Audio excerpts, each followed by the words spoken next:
저는 이 주제가 참 좋아요. 하나님과 가까워지는 인간관계 뭐라고요? 원리. 제가 성경을 읽으면서요.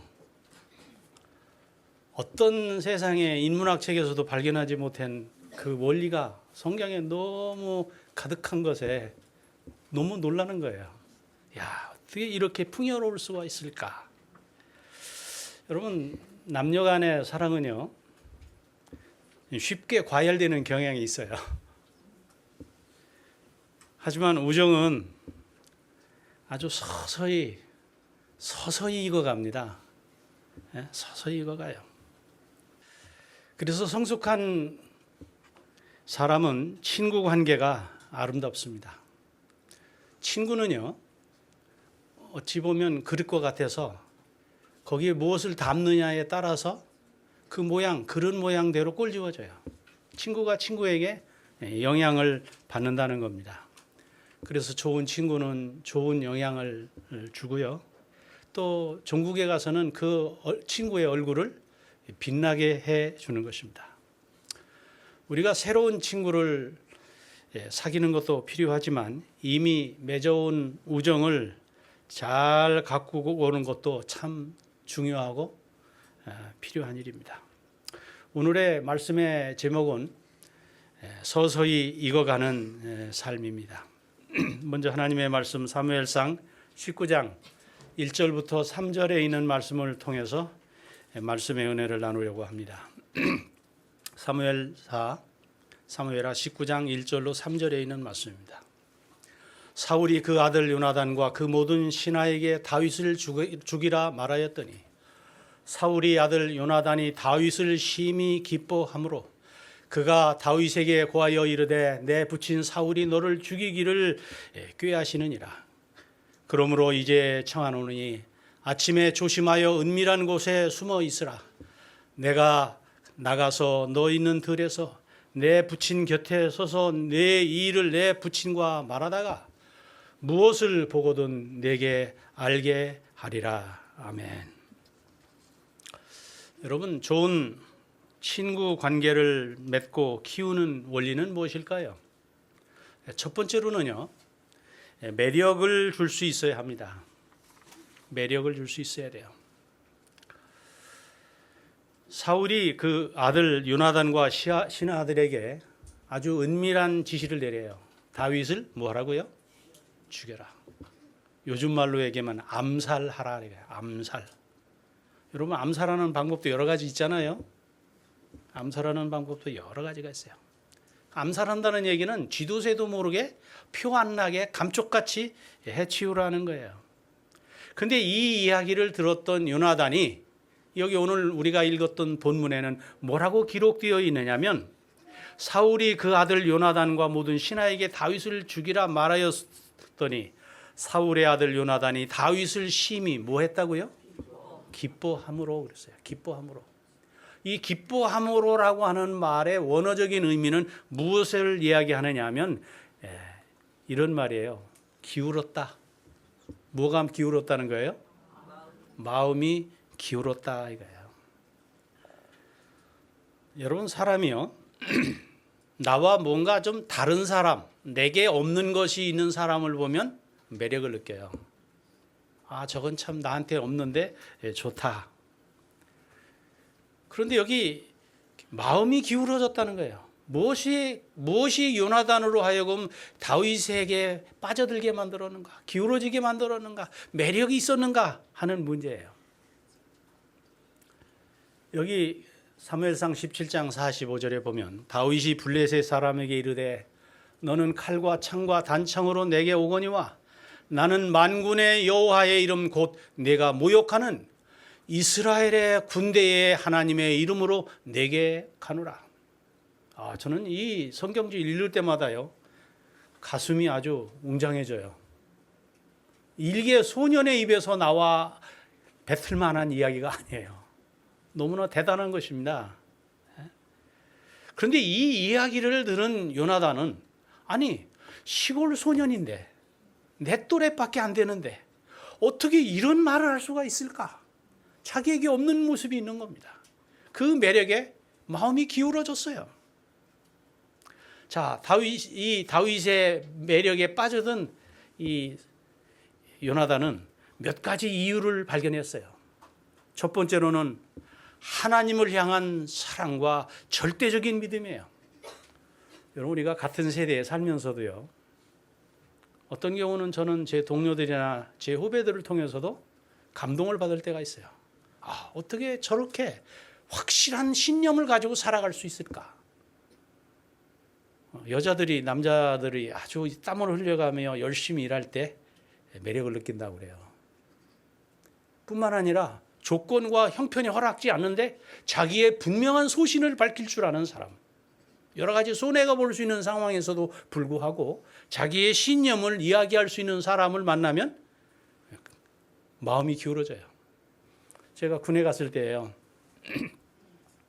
자대에 처음에 갔는데 제가 이제 부대장한테 신고식을 하고 이제 애로사항이 있느냐, 할 말이 있느냐 그럴 때 저는 재림교인입니다. 제게 안식일을 지킬 수 있도록 해주십시오. 제 부대장 소장님이 너무 어이가 없는 거예요. 이등병이 너무 당당하게 얘기하니까. 근데 그날 저녁에 저를 한 분이 자기 침상 옆에 재우면서 이렇게 얘기를 해요. 군대라는 특수사회에 와서 내 종교적인 신념을 그렇게 당당하게 얘기할 수 있다는 것이 나는 너무 경이롭다. 네가 믿는 하나님은 도대체 어떤 하나님이냐? 네가 얘기하는 안식일은 뭐냐? 제가 안식일을 설명했어요. 안식일을 쭉 설명했더니 그분이 가만히 들어요. 가만히 보니까 이 사람이 굉장한 사람이에요. 듣는 걸 보니까. 가만히 듣는데 나중에 보니까 이분이 서울 상대 출신이에요. 그 부대 실세예요. 근데 이분이 이야기를 쭉 듣더니 나는 신앙은 없지만 문희병이 얘기하는 것을 듣고 본다면 안식일은 꼭 지켜야 되는 거구만. 그런데 이 특수사회에 와서 그렇게 얘기할 수 있다고 하는 것은 참으로 놀랍다. 그리고서 제가 목요일 날 도착했는데 금요일 날 저녁에 저를 저녁 때 부르더라고요. 내가 오늘 일과에 전령 보고 춘천 시내에 안식일교회가 있는지 확인해 보라고 했다. 그래서 이분이 디렉션을 그려줘요. 어디 가서 몇 번을 타고 어디 가서 내려서 골목길을 이렇게 가면 그 교회가 있다. 그리고 네 말대로 안식일을 지키고 오늘 저녁부터 안식일을 지키고 안식일 잘 지키고 그 다음에 일요일 날 들어올 때 목욕하고 들어와라. 그분이 저한테 빠졌어요. 기울어졌어요. 그래서 제가 그 부대에서 부대 생활 첫날부터 안식일을 이등병이 지켰어요. 사람은 매력이 있어야 돼요. 근데 매력 중에 한 가지가 뭐냐면 분명한 신념이에요. 여기 요나단이 다윗의 하나님을 향한 사랑과 그분에 대한 확신과 믿음을 보면서 마음이 기울어졌어요. 두 번째로는 용장 골리앗을 향해서 달려드는 것입니다. 그 당대에 아무도 상대하기 어려운 거북스러운 상대입니다. 온 나라가 공포스러웠던 대상이었습니다. 그런데 소년 다윗은 이 용장 골리앗을 향해서 당당하게 달려드는 것입니다. 그 용기에 요나단은 기울어졌어요. 마음이 빠졌어요. 그리고 만용만 부리는 것이 아니라 골리앗을 일격에 쓰러뜨릴 수 있는 실력까지 갖추고 있는 거예요. 와, 얼마나 충격적이었는지, 얼마나 그가 매력적이었는지. 거기다가 믿음도 있지요, 용기도 있지요, 실력도 있는데 돌아와서 그의 태도를 보니 얼마나 겸손한지. 이 모습이 다윗을 향해 요나단의 마음이 기울어지게 된 거예요.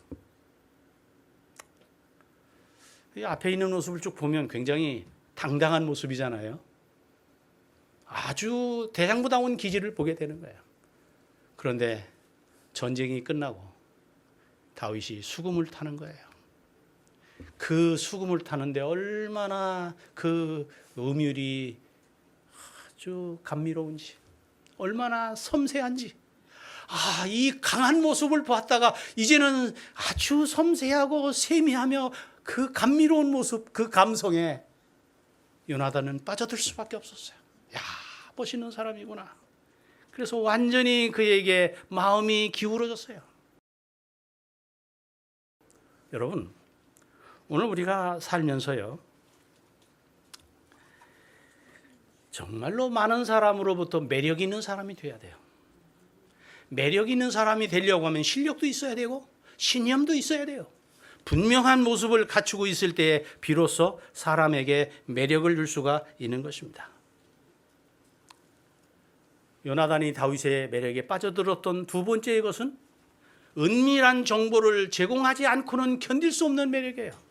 여러분, 사람이 너무 매력적이면요, 그 사람에게 뭔가 좋은 걸 주고 싶은 겁니다. 특별히 좋은 것 중에서 아주 그에게 소중한 정보, 여기 암살을 명하는 이 은밀한 정보를 제공받을 수 있을 만큼 다윗은 매력적인 사람이었다는 것입니다. 그래서 여기 참 너무너무 기가 막힌 이 암살에 대한 이야기까지도 전달받는 것입니다. 세 번째로는 자기의 생명처럼 사랑하게 만드는 매력이에요. 여러분, 사람이 마음이 이렇게 기울어지면 미치는 겁니다. 미친다는 말이 단상에 설 만한 말은 아니잖아요. 그런데 이 미친다는 말보다 더 확실한 표현이 없어요. 이 미친다는 말을 한문으로 쓰면 아름다울 미자에 친할 친자예요. 여러분, 아름다움에 가까이 가고 싶은 것은 정상적인 감정입니다. 우리는 때때로 예수 그리스도에게서 신앙을 하면서 무엇을 발견하면 아름다움 발견하는 거예요. 저 아름다움에 가까이 하고 싶다. 제가 어제 여기 앞에 앉았는데요. 앞에 앉아있는 친구가 제 옆에 앉았어요. 이렇게 보니까 이 친구가 매력 있는 거예요. 머리를 파마를 했더라고요. 그래서 물었어요. 파마는 얼마에 한 번씩 하냐? 근데 잘못 알아들었어요. 이 친구가 뭐라 하냐면 3만 원 줬어요. 그러더라고요. 저는 3만 원 줬다는데도 굉장히 매력을 느끼더라고요. 저하고 김대성 목사님 같은 이제 이발소에서 머리를 깎거든요. 근데 3만 원은 안 들어요. 제가 보면서 이 친구 굉장히 매력이 있구나.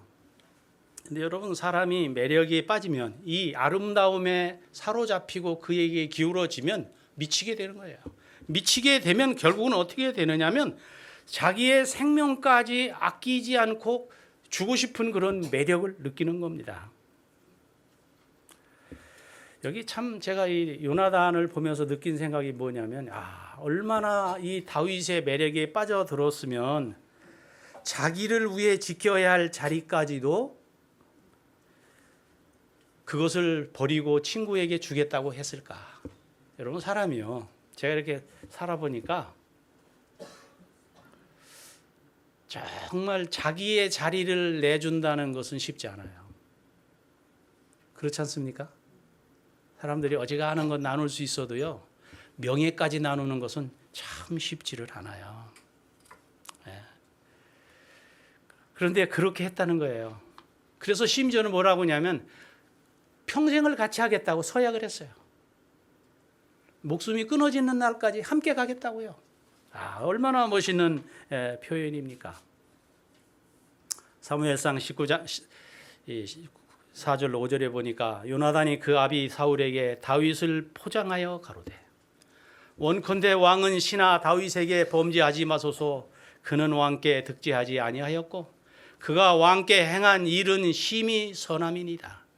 그가 자기 생명을 아끼지 아니하고 블레셋 사람을 죽였고 여호와께서는 온 이스라엘을 위하여 큰 구원을 이루셨으므로 왕이 이를 보고 기뻐하였거늘 어찌 무고히 다윗을 죽여 무죄한 피를 흘려 범죄하려 하시나이까. 여기 포장이라고 하는 단어가 요즘 단어거든요. 요즘 말이잖아요. 포장이라는 말이. 제가 성경에서 이 포장이라는 단어를 보고 너무 신기하더라고요. 야, 이거 굉장히 흥미롭다. 그래서 포장이라는 단어를 원어로 찾아봤더니 토브라고 하는 단어예요. 근데 이 단어는 선하게, 좋게, 그 다음에 칭찬이라는 단어더라고요. 그러니까 요나단이 아버지 앞에서 지금 암살을 명하는데 뭐라고 얘기냐면 칭찬하는 겁니다. 죽일 사람이 아닙니다. 죽일 사람이 아닙니다. 여러분, 우리가 좋은 친구가 되려면 뭐를 잘해야 되냐면 칭찬을 할 줄 알아야 돼요. 이 다윗에게는 매력이 있었잖아요. 요나단에게는 사람을 칭찬하는 기술이 있었어요. 그런데 이 칭찬을 할 때 여러분, 우리가 많은 사람이 착각을 하는 것 같아요. 제가 이 사람한테 칭찬을 하라고 하면 많은 사람들이 아첨을 해요. 칭찬과 아첨은 뭐가 다르죠? 칭찬은 있는 것을 얘기하는 거예요. 사실을 말해야 되는 거예요. 칭찬하라고 하는데 있지도 않은 이야기를 하는 것은 그건 아첨이에요. 칭찬은 있는 것을, 그러면 있는 것을 얘기하려면 관찰력이 있어야 돼요. 잘 알아야 돼요. 그래서 좋은 친구가 되려면 두 번째 원리가 사람들 앞에서 친구를 칭찬하는 겁니다. 자, 칭찬을 하는데 어떻게 칭찬해야 되면 구체적으로 칭찬해야 돼요. 사실적으로 칭찬을 해야 된다는 거예요. 그러면 요나단이 했던 칭찬의 첫 번째는 뭐냐면 첫 번째로 선한 성품을 두둔한 것입니다. 아버님, 지금 다윗을 죽이라고 하는 이유는 제게 경쟁자가 될까 봐 그러지 않습니까? 제 자리를 지키시기 위해서 그러지 않습니까? 그런데 다윗을 죽이라는 이야기는 억울한 일입니다. 다윗은 이 나라를 위해서, 이 국가를 위해서, 이 백성을 위해서, 그리고 아버지와 나를 위해서 그는 목숨을 걸고 헌신했던 사람입니다. 그러므로 그를 죽인다고 하는 것은 너무 억울한 일입니다. 첫 번째로 그는 칭찬하기를 다윗의 성품을 칭찬했어요. 여러분, 우리가 살면서요, 사람들하고 만날 때 오해할 수 있잖아요. 사람들이 특별히 무슨 실수를 했을 때, 실수했을 때 그 주변에 있는 사람 같이 실수해요. 무슨 실수를 하느냐면 그 사람의 근본을 의심하는 거예요. 왜곡해서 보는 거예요. 또 어떤 동기를 의심하는 겁니다. 물론 어떤 때 실수했잖아요. 잘못을 했을지라도 그 사람의 동기까지 나쁜 것으로 그렇게 이해를 하면은 문제가 있는 거예요. 그러면 좋은 친구가 될 수가 없어요. 그 사람이 실수했을지라도 그의 동기가 결코 악하지 않다고 하는 선한 동기로 그것을 봐줄 수 있는 저와 여러분이 되길 간절히 바랍니다. 그런 의미에서 보면 요나단은 좋은 친구가 될 수 있는 자질을 이미 준비하고 있는 거예요. 사람의 동기를 선하게 볼 줄 아는 것입니다. 두 번째로는 요나단은 다윗의 희생정신을 칭찬을 했어요. 자기를 희생하면서 블레셋 장군인 골리앗을 향해서 달려들은 것입니다. 어쩌면 생명을 잃을 수 있는 상황이었어요. 여러분, 우리가 늘 희생적으로 살 수 있나요? 늘 헌신만 하고 살 수 있나요? 사실은 그렇게 못 살거든요.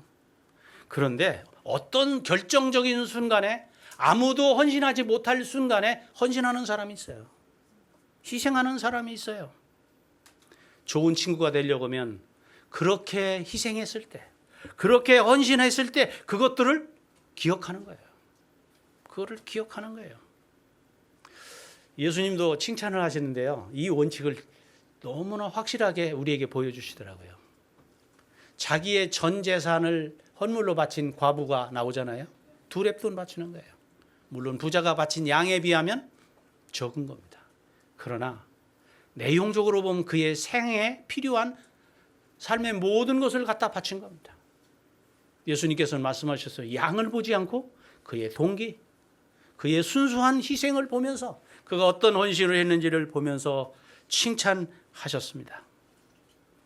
그러므로 오늘 우리도 이 사람들과의 관계 속에서 그가 헌신하고 희생했던 문제들을 캐치하고 그것들을 기억하고 있다. 결정적인 순간에 이 부분을 칭찬할 수 있는 사람이 되어야 됩니다. 세 번째로는 이룬 업적입니다. 여러분 우리가 일을 하다 보면 어떤 때 이렇게 잘하는 일들이 있어요. 잘하는 일은 꼭 준비해가지고 잘하는 것이 아니라 어떤 때는 우발적으로 잘할 수 있고 우연히 잘할 수 있어요. 큰 것만 업적이 아닙니다. 작은 업적도 작은 선행도 중요한 것입니다. 여러분 사람이 하루아침에 훌륭해지는 게 아니에요. 작은 것들이 쌓이고 쌓여서 큰 사람이 되는 것입니다. 그래서 하나님께서 기뻐하는 사람도요, 하나님께 처음부터 큰 것만 하는 게 아니라 작은 것, 계속해서 작은 것이 쌓이면서 그렇게 되는 것입니다. 오늘 여기 요나단이 다윗의 이 이룬 업적을 칭찬한 것입니다. 또 다윗의 신앙을 칭찬했어요. 여러분 요나단이 다윗에게 마음이 기울어졌던 첫 번째는 그의 신앙이에요. 그가 골리앗을 향해 나갈 때에 그는 어떤 신체적인 조건이 좋았던 게 아닙니다. 최신 무기를 가지고 있었던 것이 아닙니다. 그가 탁월한 어떤 싸우는 전술 기술이 있었던 것도 아니에요. 그가 가지고 갔던 것은 만군의 여호와의 이름으로 간 것이에요. 그러므로 주변 친구들이 믿음을 보일 때 그 믿음을 꼭 기억하면서 그 기억을 되살리고 기회가 될 때마다 그의 믿음을 칭찬하는 저와 여러분이 되기를 간절히 바랍니다. 그 다음에 가능성을 보는 거예요. 여러분 사람이 살면서 무엇이 중요하냐면 가능성을 볼 줄 알아야 돼요. 헨리 포드는 이런 말을 했어요. 가장 좋은 친구는 내 안에 세상을 이끌어내는 사람이다. 요나단은요, 다윗에게서 무엇을 받느냐면 좋은 왕이 되겠다. 성군이 되겠다. 나에게는 없는 저런 좋은 모습이 있다. 그는 거기서 성군의 모습을 발견한 거예요. 사무엘상 23장 17절에 이렇게 기록을 합니다. 곧 요나단이 그에게 이르기를 두려워 말라. 내 부친 사울이 손을 내게 미치지 못할 것이라. 너는 이스라엘 왕이 되고 나는 내 다음이 될 것을 내 부친 사울도 안다. 여기 보니까 이 다윗을 향해서 나는 네가 성군이 될 것을 안다. 나는 내 다음 자리가 되겠다. 너는 왕이 될 것이라고 말하면서 심지어는 뭐라고 얘기하느냐면 너를 죽이려고 하는 이유는 내가 왕이 될 것을 우리 아버지도 알기 때문이다. 이거예요. 여러분 그래서 우리가요 이렇게 친구들을 보면서 무슨 일을 해야 되냐면 그 친구에게는 좋은 점을 보는 눈이 있어야 돼요. 눈이 깨끗해야 돼요. 눈이 맑고 투명해야 돼요. 질투하지 말아야 돼요. 좋은 모습을 보면 그것을 향해서 질투하는 데 에너지를 사용할 것이 아니라 그것들을 기회가 있을 때마다 칭찬하는 저와 여러분이 되기를 간절히 바랍니다. 세 번째로 서서히 익어가는 삶은 자신을 내어주는 희생적인 삶이에요. 주되 어떤 것을 주어야 되는가? 가장 좋은 것, 가장 중요한 것들을 내어줄 줄 알아야 돼요. 여기 사무엘상 18장 4절에 보니까 요나단이 자기의 입었던 겉옷을 벗어 다윗에게 주었고 그 군복과 칼과 활과 띠도 그리하였더라. 여기 요나단이 다윗에게 선물했던 겉옷은 뭘까요? 군복, 여기 칼, 활, 띠를 줬다고요. 저는 이것이 단순히 옷이라고 생각하지 않습니다. 왕자의 옷입니다. 세자의 옷입니다. 그 이야기는 나는 너에게 모든 것을 줄 수 있다는 것입니다. 그는 자기의 삶에 가장 중요한 직책도 주었어요. 명예도 주었어요. 그리고 전쟁에 필요한 이 전쟁 무기도 주었어요. 모든 것 아낌없이 다 줄 수 있었다는 것입니다. 사무엘상 20장 13절입니다. 그러나 만일 내 부친이 너를 해하려 하거늘 내가 이 일을 네게 알게 하여 너를 보내어 평안히 가게 하지 아니하면 여호와께서 나 요나단에게 벌을 내리시고 또 내리시기를 원하노라. 여호와께서 내 부친과 함께 하신 것 같이 너와 함께 하시기를 원하노라. 아멘. 여기 저는 요나단의 모습에서 누구를 발견하게 되냐면 예수님의 모습을 발견하게 돼요. 예수님께서는요 요한복음 15장 13절 이렇게 말씀했어요. 사람이 친구를 위하여 자기 목숨을 버리면 이에 더 큰 사랑이 없나니. 사실 예수님께서 우리와 무슨 사이예요? 친구 사이예요. 요한복음 15장에서 예수님께서 제자들에게 이렇게 말씀하셨어요. 지금부터는 너희는 내 친구라.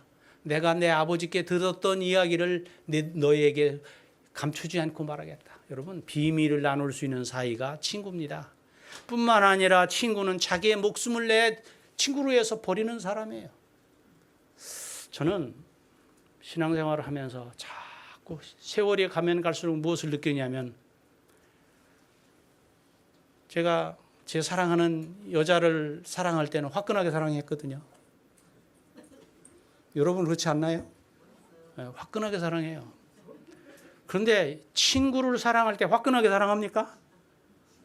친구의 사랑은요, 서서히 달아오르는 겁니다. 시간이 지나면서 계속해서 이게 한 켜 한 켜 씌우면서 점점 그 정이 깊어지는 겁니다. 저는 신앙생활하면서 예수님은 정말 내 친구구나 하는 걸 느낄 때가 많아요. 예수님의 사랑을 언뜻 느끼는 겁니다. 그리고 그것이 한 켜 쌓이면서 시간이 지나면 예수님의 말이 실감이 나는 거예요. 어떤 때 성경을 읽으면서 이게 하나님이 내게 주시는 비밀이구나. 그런데 그 비밀이 누구를 통해서 전달해요? 예수님 통해서. 예수님 말씀하시는 게, 내가 아버지에게 들었던 것을 내게 숨기지 않고 말하겠다. 제가 성경을 읽을 때마다 예수님의 그 비밀을 내게 전달해 주는 것을 발견하게 되는 거예요.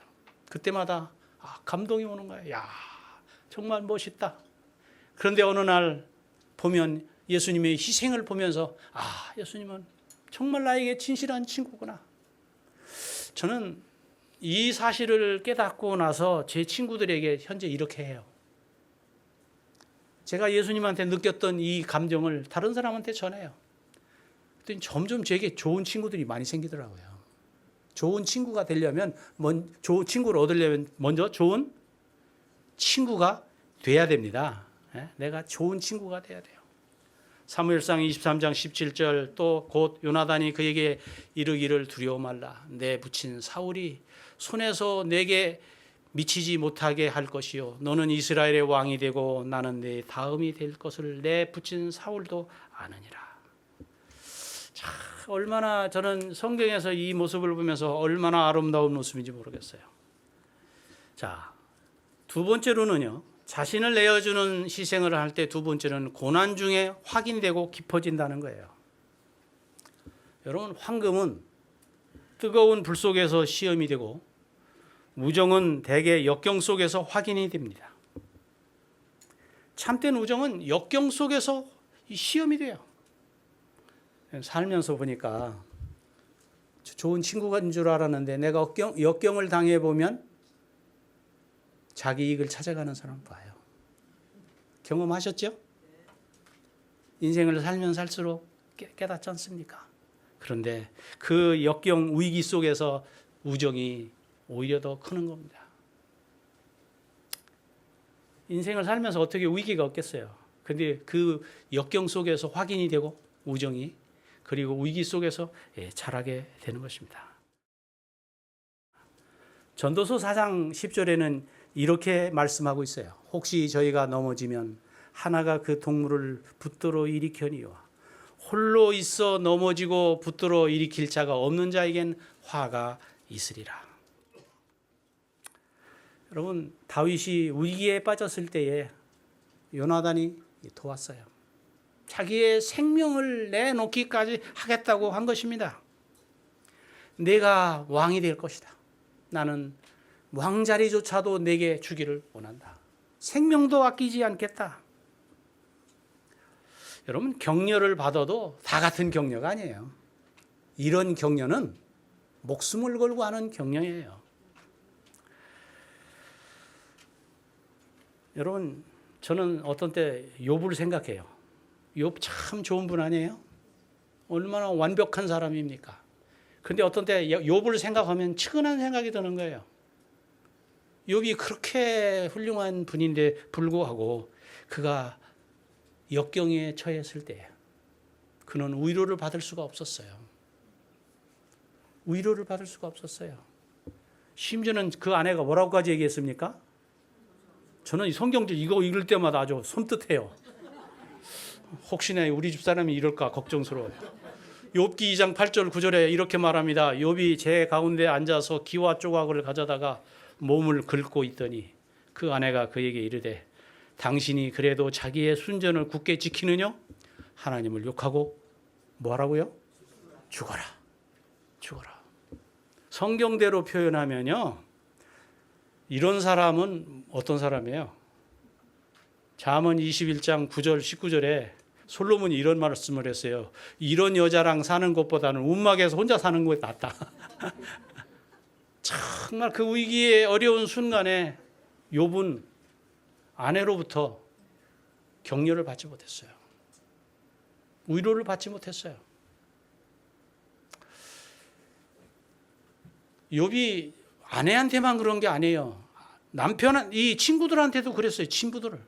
친구들도 그 순간에, 여러분 위기의 순간에는요, 어줍잖하게 뭐 하지 말라고 제가 지난번에 설교했어요. 권고하지 말라고요. 요즘 말로 얘기하면 뭐 하지 말라고요? 설교하지 말라고요.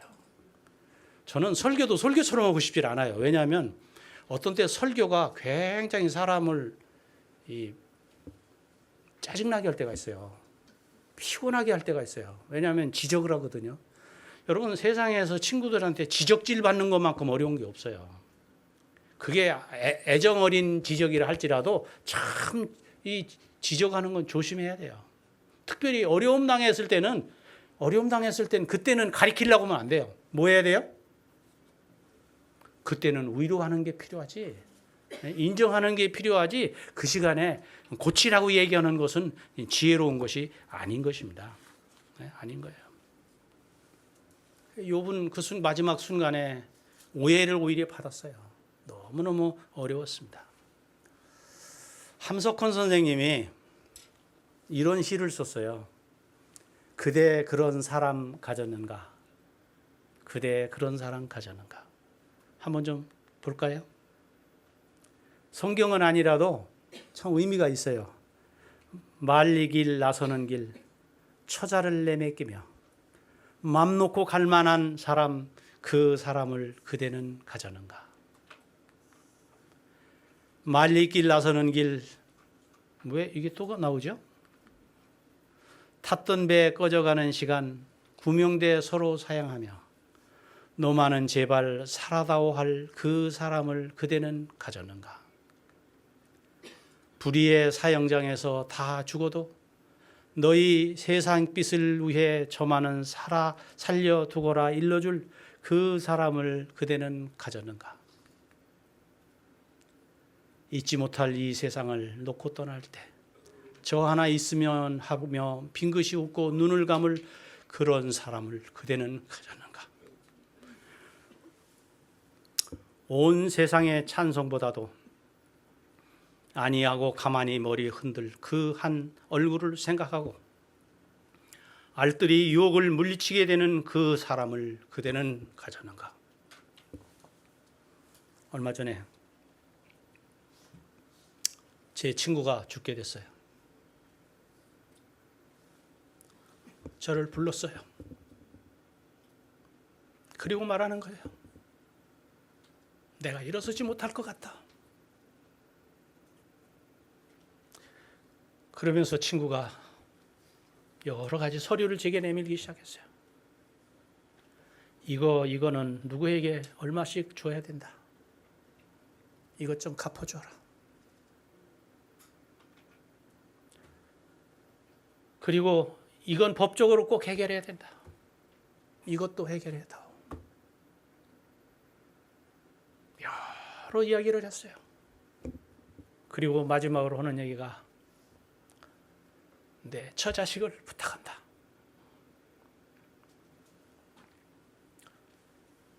여러분은 이렇게 나에게 마지막을 부탁할 수 있는 친구가 있습니까?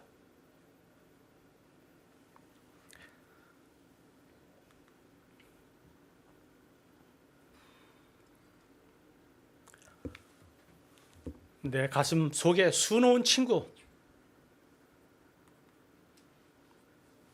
저는 그 예수님을 여러분에게 오늘 소개하려고 합니다. 제가 살면서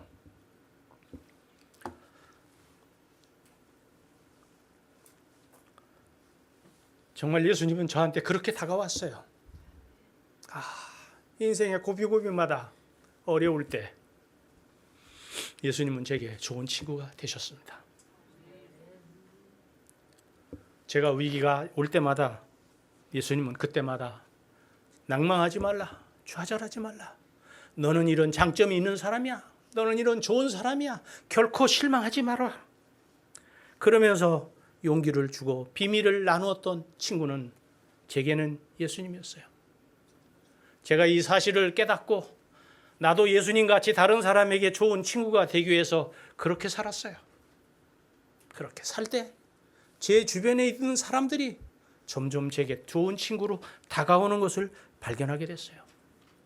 그리고 그들이 이제는 나를 변호하는, 그리고 나를 위해서 희생해 주는 친구들을 만나게 되는 것입니다.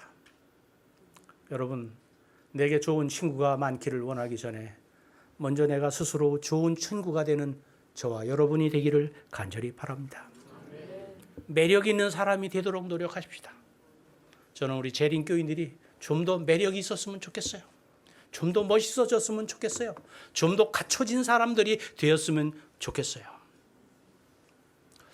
저는 신앙생활하고 목회를 하면서 늘 느끼는 게 뭐냐면, 성경을 많이 읽는데, 예언의 신을 많이 읽었다는데 왜 저렇게 모질을까? 왜 저렇게 몰상식할까?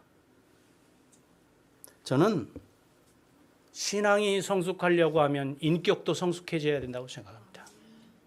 인격이 따라가지 않으면 결코 좋은 친구를 만들 수 없어요. 좋은 신앙을 유지할 수가 없어요. 왜냐하면 친구하고 불편한데 어떻게 기도가 나옵니까?